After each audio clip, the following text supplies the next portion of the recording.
Hello. झालं असं की आजच्या एपिसोडमध्ये मी तुमचं खूप खूप स्वागत करते.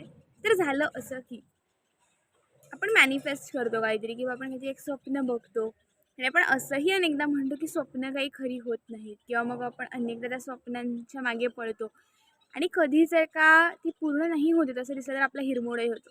पण माझ्यासोबत असं झालं नुकतंच की माझं एक स्वप्न पूर्ण झालं आणि ते खूप जास्त सुंदर होतं. मी असं मानते की beautiful things are always unexpected. तर झालं असं की केशवसूत स्वरचित कविता स्पर्धा असते, केशवसूत काव्यकरंडक असतो की जो स्वरचित कविता सादर केल्यावर जो विजेता संघ असतो त्याला तो करंडक दिला जातो.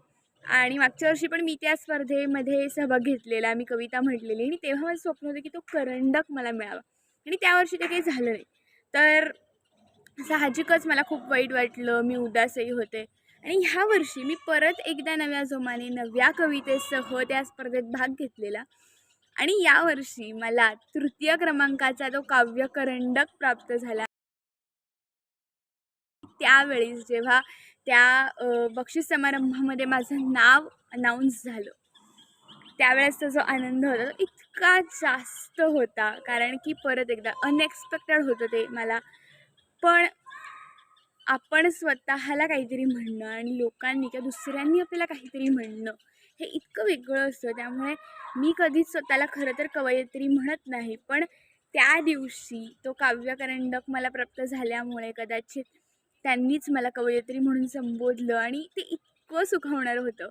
आणि त्या दिवशी त्या घटनेनंतर खरं तर मला कळलं की स्वप्न पूर्ण होतात, manifestations do come true, your efforts are always paid off. So keep working on yourself, keep getting better, showcase your talents, and one day you will even reach the place where you always want to be.